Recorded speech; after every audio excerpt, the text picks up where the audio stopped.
In a noisy world, we're all looking for ways to cut through and get our messages heard.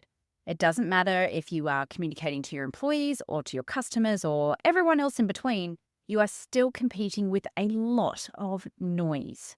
And you've probably heard that being able to tell stories is one way to cut through the noise. And it's true. I've spoken about storytelling myself many times on this podcast, and there's dozens of different frameworks out there. But the first step is to find the story. And how do you even do that? Well, my guest on today's podcast has made story spotting his profession. David Pullan started his life working as an actor in Sydney, Australia, and after more than 2 decades on stage and screen in the UK, he made the very unexpected right-hand turn into corporate communication.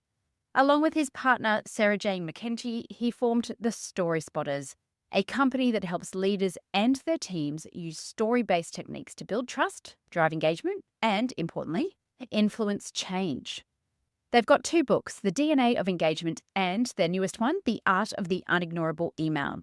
And these books show us how we can save our great ideas from the threat of extinction by giving them the strength to survive and thrive in this increasingly busy world.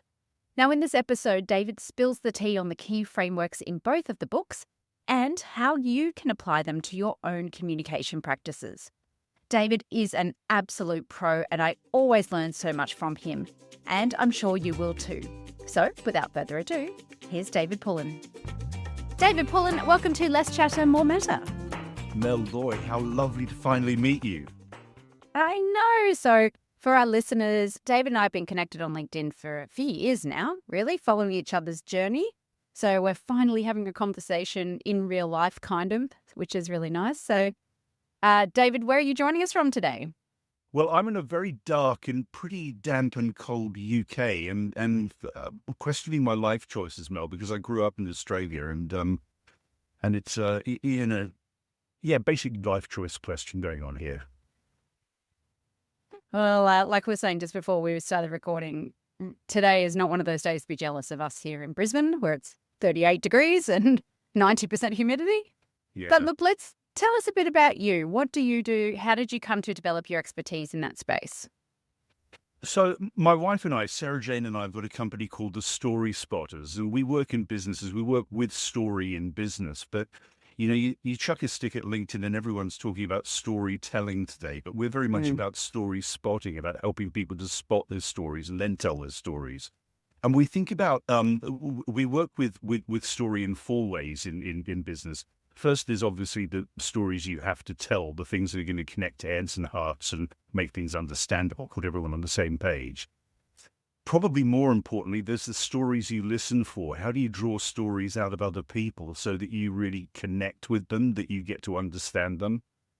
Then the third thing is the stories you trigger through your behavior. So that, the moment you show up, you're telling a story about yourself and people are thinking, do I like this person? And so just how do you show up and what stories do you trigger through your behaviors, which is incredibly important in leadership. And the last one, which we never thought was going to take off quite as much as it has, is, and has actually become incredibly important, is what is the story you're telling yourself about yourself? Which is either going to help or hinder your process. So it's that's what we do. The journey to doing that was a pretty long and winding road, to quote the man. And it was we both started out as actors, and Sarah Jane was an actor we both met as actors. And then when our son was born, she decided she wanted to do something that was slightly more reliable financially. And she got involved in what was called impact training in the city in London at the time, which is basically helping people to make the most of being in the room vocally and physically, leadership. And I started doing some of that at a drama school where I was teaching. I was teaching voice there, and I created a course called Your Voice is the Business, which took off really. And it was a slow slipstream into this became bigger. And I basically had to make the choice. I got to that crossroads. Well, do you actually want to go where life seems to be telling you that it wants you and you can make an impact? And so I decided to do it. I went feet first into it and I haven't regretted it once, actually. I love it. Oh, that's awesome. And I really love that you point to the fact that sometimes there's a lot of signs from the universe, I feel, that point in the direction of your next step. Like I remember heading into freelancing, and the stars, nothing was perfect, but the stars just seemed to align on some things. I'm like, well, now or never, let's give it a shot. I completely, and you know what, Mel, as you say that, the one thing I think, I mean, one of the things, I mean, just purely on a story level, people say to me, oh, I haven't got any stories to tell. And actually, I think we've all got them to tell. But actually, what people don't do is they miss them as they're flying by. And you just want to put a big catcher's mitt out sometimes and go, oh, there's that one. And that's exactly it. It's the opportunities. It's those change moments. It's those moments in life where you have to make a decision, and those are happening to us every day. The question is, do we spot them or not?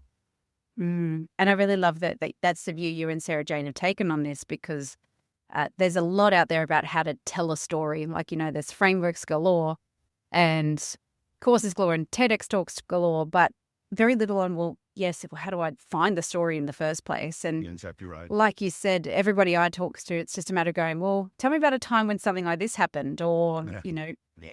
and that's like, oh, yeah. When you think about it, you tell stories all day. Like, you get home from work and you're telling a story to your loved ones, you're telling a story Well, at work about what happened on the weekend. Like, that's what we do. well, we do, and not only that. And I mean, I know you get onto this, but all of us live in a story the whole time, which is where this thing, the DNA framework, came from. That we talk about this dream, nightmare, action sequence, which is, whether it's as a human being waking up in the morning, and David Pullan wanting to get onto my dream of getting onto a podcast with Mel Loy, and then the nightmare of, oh my goodness me, my computer needs upgrading, and then the updating and stuff, and so the action of frantically typing away. We live in this story sequence in our lives of ambition, dream, nightmare, obstacle, action, action, and that's our story world as human beings. And so we are. People say we're wired for story. We actually live story. That's what we do. It's the narrative of our lives, really, whether it's as an individual or whether it's as an organization. It's on a micro and a macro level. Yeah, I love that. And you mentioned the DNA framework, so let's get into that. So you and Sarah Jane have written 2 books, which is amazing. And the first one was The DNA of Engagement. So why did you decide to write that book? What problem did it help to solve? Yeah, I mean, it was an amazing period of time, actually, because it sort of brought a whole bunch of stuff together that we'd been doing for many, many years. And it was one of those moments you spot in life of the opportunity. So the basic story is that one of our biggest clients is the insurer Aviva in the UK, well, the UK, Ireland, and Canada. And the chief exec there, Dame Amanda Blanc, has been a massive supporter of ours for about 20 odd years now, and has taken us from company to company. And she went into Aviva with a huge change agenda. There was, they were slimming down the organization to 3 countries. They were paying off the investors. There was a big strategic shift going on there, which of course needed everyone to be on board and pulling in the same direction. So they brought Accenture on board to help with the change management stuff, and did this program called Courage to Lead, because Amanda stood up in front of her top 200 leaders and said, listen, this is the strategy, but I can't do it myself. I mean, I need you to go out there and engage the then 22,500 people in that journey. So Accenture came on board, and then a few weeks or a couple of months into the program, they thought, okay, this is good. This is good strategic planning. It's very heady, but how do people go out and have the conversation, which is going to actually get people on board and make people thinking, oh, I get it. I actually want to be a part of this too. I can help co-create this change, which is a big part of our thing about co-creation of stories organizationally.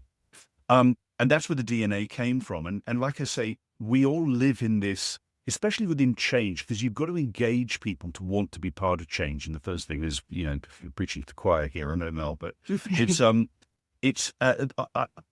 thing is, we live in this DNA, dream, nightmare, action sequence. Once you understand that, and that everybody is basically processing the world or processing their lives through this lens, then you've sort of unlocked the key, and you think, okay, what I need to do now is, if I connect to their dream first and say, listen, I get what it is what you want here and why that's important to you.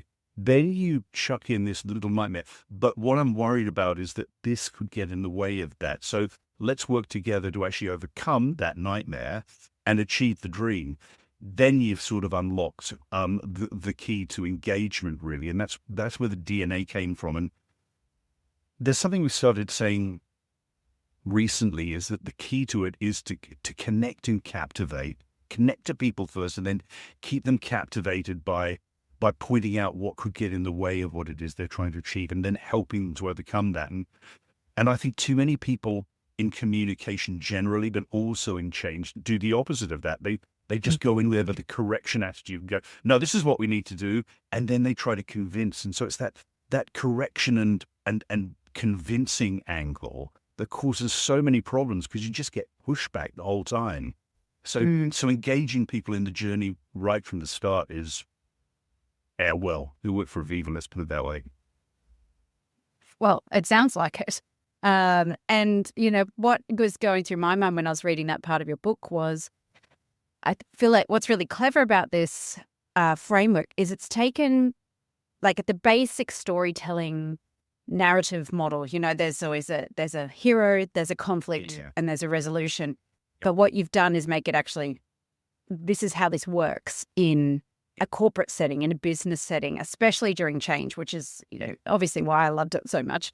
Yeah. And the other thing, like, obviously storytelling is core to the book, and you just seamlessly seem to weave stories in as we're talking too. But you do talk about the PrEP structure. And I really liked this because it's so practical, it's easy to use. So PREP.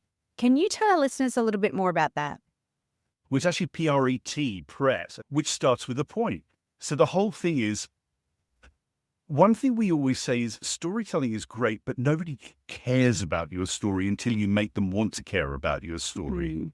So basically, I used to tell clients, I said, my son now is in his early 30s, but I mean, I always used to tell him stories at nighttime. And if I'd said to him, listen, I'm going to tell you a story about why you should never take apples from old ladies in the forest because the apple will be poisoned, the old lady will be a witch. He'd say, well, why are you going to tell me the story? I mean, I know it now. Which sort of in classical, movie making, theatre, novel storytelling is fine. But in business, you got to make people want to hear your story. And this is where the PrEP structure comes in. Basically, think of it like being a sub-editor. The point is, this is what's important now. This is in a nutshell, in a sentence, this is my point. This is the point I'm making. R is the reason. This is why you should care about it, why it's important for you. So it's the headline and the byline. This is my point. This is the reason. And then the E is the story, the example, which is like, for example, I remember there was this time when, and that's where I find that the juice really happens because it's, people can, business thrives on people making very high level statements. But if you think about it, the moment you drop into, for want of a better word, an action scene of this is where I've seen it working, or this is where I can imagine it playing out, then people's neurons fire up and say, I get it. And they process it. You make sure that they are on the same page because they're seeing the same images as you really. So there's the point, your reason, short, slightly longer, the example. For example, next time you go onto a podcast, make sure you wake up 10 minutes earlier, David, and you get your computer sorted out, whatever it is. Nothing. And then the T is the takeaway, the button, sort of like what's the call to action. So remember to do this in the future. It's quite a simple structure, and it's I like it because, like I say, nobody cares about your story unless you give them a reason to care about it. 100%, yes. And it's that hook, getting them in there. Exactly. And I think the other thing I found, and you've probably experienced the same thing, I'm not sure, but when you're working with leaders, especially new leaders who are new to communication, and we know that when people are put into leadership roles for the first time, very few of them, it's only like 20% actually get any formal leadership training or any mentoring. So they're kind of like left to their own devices. It's like, you've got a leadership title now. You should just know what to do. And so the idea of storytelling, strategic storytelling, can be quite scary and overwhelming for a lot of them. They don't know where to start. And this is where I think a framework like that could really be quite comforting, I think. Is that the kind of experience you've had? Completely, Mel. I mean, it's and I agree with everything you've said there, and that is my experience as well. I mean, and a framework is good because often these people have been promoted because they're very good at doing frameworks. I mean, they like something, they've been promoted because of their technical skill. And then, as you say, they get into this role where suddenly the game has changed and there's a different thing. I mean, one of the things in the book is, and that we quote, and I have no idea where it came from, but it's the saying that leaders hold the ladder up which others climb. And so I genuinely believe that ladder, the rungs of that ladder, is made up of the stories that leader tells, basically about, this is the dream, this is the vision, this is what would get in the way of what we're trying to achieve here, this is what I need from you, this is what I can do. And that comes from all sorts of level, the positive things, the leadership. Actually, I don't know I'd be interested to know this about what you think about this, but one of the biggest challenges I get with leaders is getting them to tell, I'm going to use the word vulnerability, and if you chuck a stick at LinkedIn, everyone's talking about that. But but I mean, it's like, how did I get here? What did I have to overcome? Because people tend to look at leaders and go, oh, well, some magic fairy dust has just been sprinkled over them, and they happen to be there. And it's not true. Everyone's had a struggle to get to where they are. So again, another saying, speaking from the scar and not from the wound. This is how I got here. This is what I did. You can too. Yeah, I agree. There's almost a fear of being vulnerable because, especially if I don't know all the answers.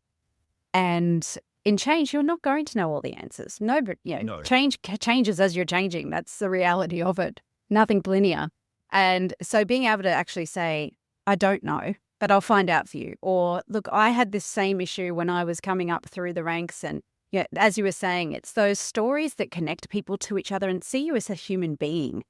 And building those connections between you and your team and your peers, it's those relationships that are going to help you achieve what you want to achieve and, keep things moving along and help other people achieve what they want to achieve. It's putting those walls up doesn't really help anybody. It doesn't. And as you say that, the one thing I'm thinking of is that actually sort of saying, I don't have all the answers here, allows people, especially in a change environment, in a corporate environment, it allows your people to co-create the story. It's about sort of saying, I can be a part of that as well. And again, story alert. But I mean, that one of the biggest lessons I learned on that was, I used to be an actor for many years. I trained at NIDA, which the Australian viewers will probably know from Sydney. And then it's very fancy. It's hard to get into NIDA. You must be a very good actor, David. And try getting out of there. Mentally. It's another time, another podcast. Anyway, it's the thing I really learned from the best directors that I ever worked with was they come on day one with a vision and they've got the set and they've got the costumes, but it's the ones who are willing to be surprised during the journey to opening night and go, that's interesting. I never thought about the character quite the way that you were doing it there. And then it's about allowing the cast to co-create the journey. It doesn't radically change it, but it adds nuance, it adds flavor, it adds color to it. So I mean, allowing people to be part of the co-creation. Yeah, I mean, who knows? Allow yourself to be surprised. Love that. Now, speaking of surprise, let's talk about the next book, which is The Art of the Unignorable Email. And I love that title as well. But I have to ask, why do you think we are still so reliant on email as a channel when there's been so many other developments in recent times, new ways of communicating? Email's quite an old thing now. I remember getting my first Hotmail account in the early 90s. So why are we still so reliant on it? Oh, Mel, if I knew that, I mean, you're right. There are so many other challenges. And if we were to do a hierarchy of the best ways to communicate, I mean, I think what we'd do, well, being in the room together would be even better, but human beings actually communicating, thank goodness, I think is still probably the best way for us to do what humans do of creating large groups that solve problems together. I really don't know. I really don't know why we're so. Maybe it's laziness. Maybe it's. I mean, we're habit-forming creatures, aren't we? And it's just there. And The problem is it's becoming, I mean, technology is overtaking us, and, Gemini and Copilot and everything that people use nowadays, you can spot them, can't you? You can spot those Yeah. emails that have just been drafted by and copy and pasted from one of those AI tools. Hmm. And the reason why we wrote the book is well, the subtitle of it is how to combine AI and EQ to win the battle of the inbox. Because we're not going to put the AI genie back in the bottle, but it's when we as human beings start to bring our own flavor to it, our own personality, our own individuality, and allow the AI to help us be better at being individuals, then I think that's the key to it. And the reason we wrote, well, the short, not short answer to all this, but I mean the short answer is we were working with a group of strategists on the DNA stuff in the room, and they said this is great. It's really great when we get in the room to actually do this, but sometimes we never get in there in the first place because people are just ignoring our emails. So we wrote the book about how do you craft an email that is going to be unignorable, and it takes that DNA structure and then it inverts it as well. So a bit like a guitar chord or any musical chord is made up of 3 notes. You can, according to where you are in the relationship, start to invert the dream nightmare action. So you might go, listen, we got this nightmare that we're facing at the moment. These are the actions we need to take, and it's going to lead to this dream outcome. So, if somebody says to you, so what are you doing about this right at the moment? They don't want you to go, well, let me tell you about the dream. They want the answer. We're doing this. We're taking these actions at the moment. But guess what? It's avoiding this nightmare, and it's going to lead to this dream outcome. So the email, the art of the unignorable email was, how do you do all that in about 200 words with a nice subject line? And yeah, it's gone down very well. Oh, excellent. Well, I certainly learned a thing or two, and it really nicely married up with some of the, well, thankfully validated a lot of the advice I give to people, so that was good. Oh, I'm really glad. Yeah, but going back to the subtitle, that book does talk about that AI plus EQ equation. Yeah. So how do you marry up what seems to be 2 very polar opposites, something very human, something very not human, and why do we need to do that? Well, great question. I recently, well, probably about a year ago, joined a thing called the Network First Manifesto, which was set up by a bunch of people in Palo Alto and Stanford and all of that, who, as you can imagine, are really into the whole AI thing. And they started it basically because they thought that, we are in an age now where knowledge is not the thing that makes you stand out. I mean, at the click of a button, you can get an answer, and it's easily available. It's quickly available. It's just there.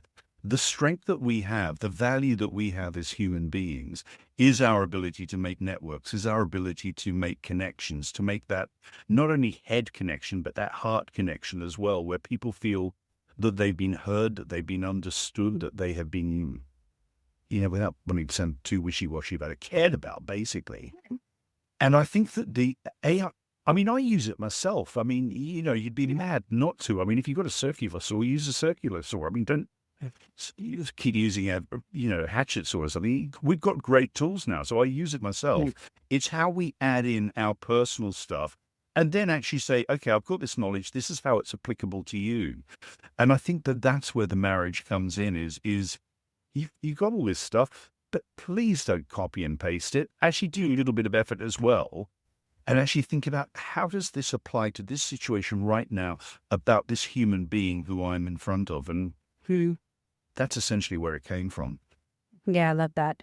For me, it's the barbecue test, I call it. How would you be talking about this to somebody you just met at a barbecue? Yeah. Because if you wouldn't actually talk like this in real life, then people know. People pick that up.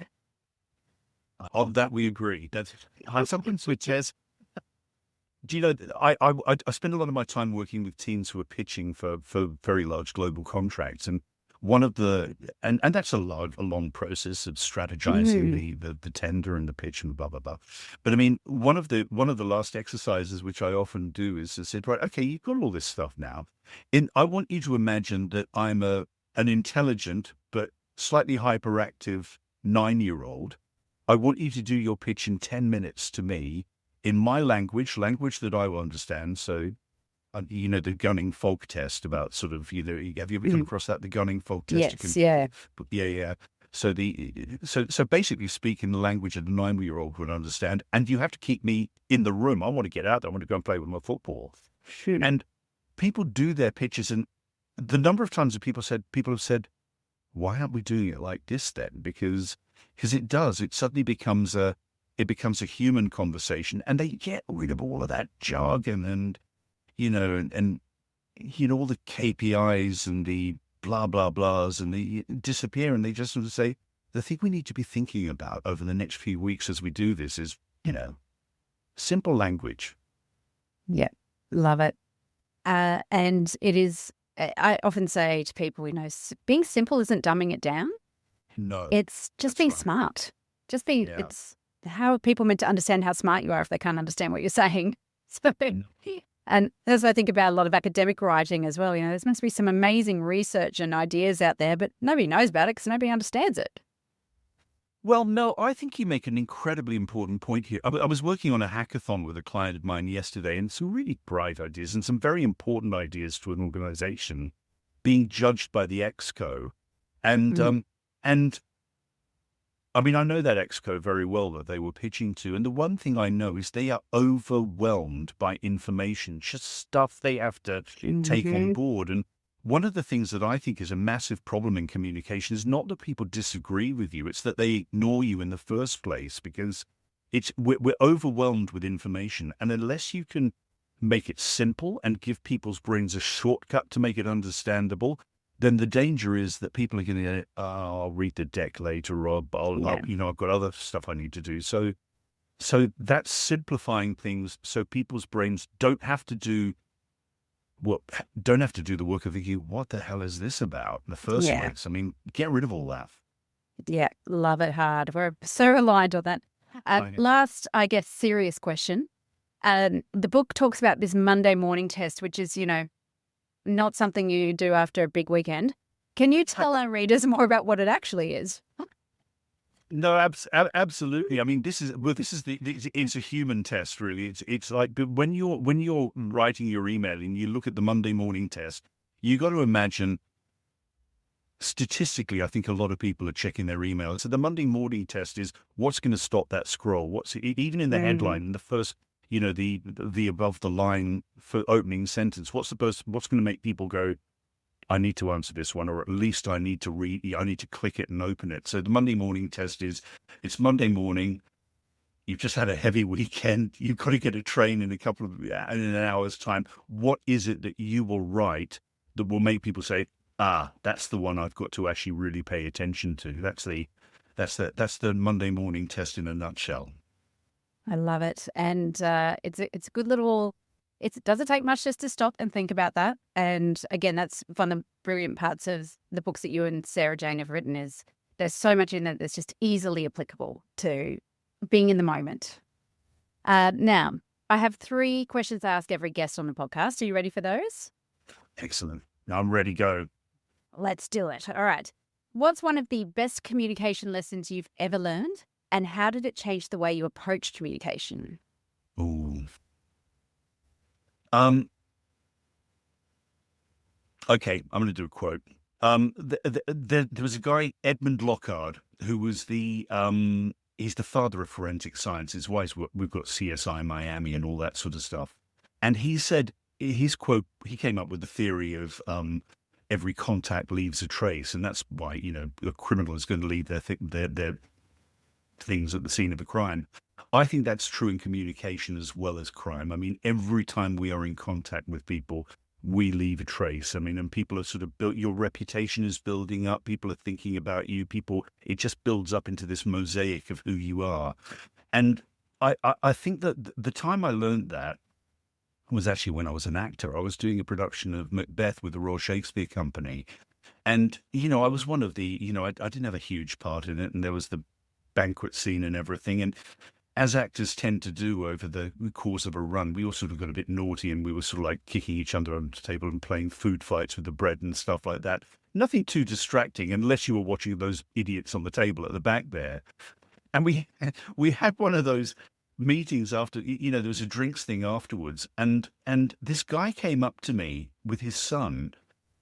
It's quite amazing. This actually, he came up. He's an American guy, and he came up. He said, "I really, really enjoyed that." He said, "This is my son," and he whispered to me. He said he's got leukemia. He's only seen the Royal Shakespeare Company, was on his bucket list. He really wanted to do that, and it was one of those moments when I thought, "Who the hell do you think you are, David, taking the piss at the table?" When you don't know who's out there, you don't know who's watching you, and every contact leaves a trace with someone. So I think that's the biggest lesson I've ever learned, is that just show up, because it's starting to build. Every time you're with somebody, it builds up your reputation or diminishes it, is more importantly. That's really powerful. Thank you for sharing that. That would have been a big light bulb moment. No, no, no, thank you. I hadn't thought about that for a while. Thank you. Yeah. Well, the second question then is, what's one thing you wish people would do more of or less of when communicating?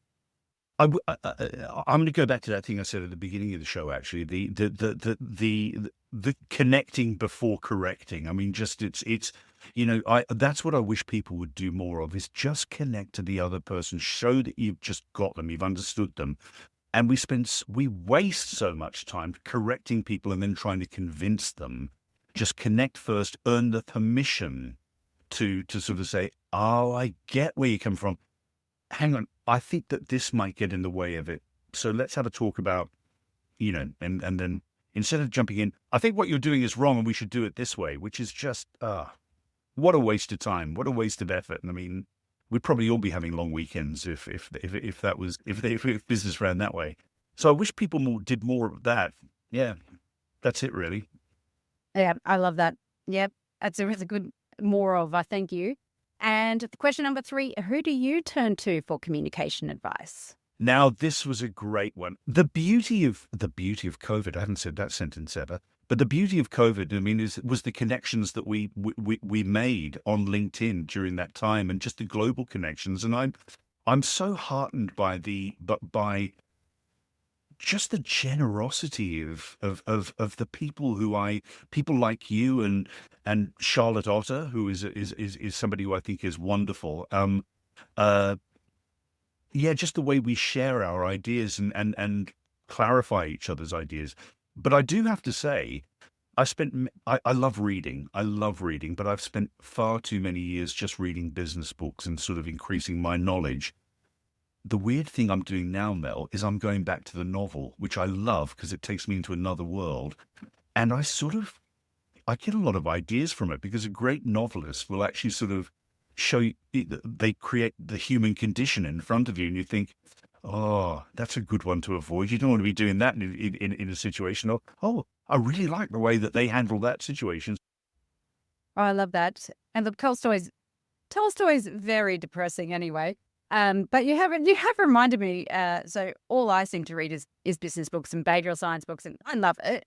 Not trashing those at all, but I do need to get back to reading the novels. And when you're talking about putting the human condition in front of you, I think one of the best authors for doing that was Dickens, and just the way he developed each character down to the smallest traits was just incredible. And so I used to read a whole lot of Dickens, and Vanity Fair is still my favorite book of all time because of those nuances. Some of these characters are just awful, but then there's so much more to them than just being awful. And of course, when you think about Dickens, about the way it was released, and apparently sort of people would be queuing up on the docks in New York for what's the next installation in, Tale of Two Cities or whatever it is. I mean, it's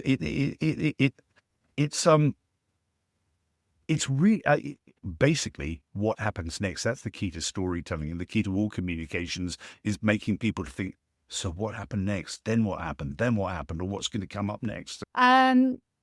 We will put some links to your books in the show notes, but if people wanted to get in touch with you and find out more about you, what's the best way for them to do that? Well, we have a website, funnily enough, www.thestoryspotters.com, but LinkedIn, come and connect with me on LinkedIn. I mean, I don't shut up about this stuff, and I have some great conversations on there. So if you fancy a chat, you fancy connecting, David Pullan with an A, on both the David and the Pullan. Yeah, come and say hi on LinkedIn. I'd love to see you there. Yeah, I can absolutely attest to that. Your content is super entertaining, and I think once people find you, they will not want to let you go, which is a little bit scary as well. Thank you, Mel. David, thank you so much for joining us on Less Chatter, More Matter. Thank you.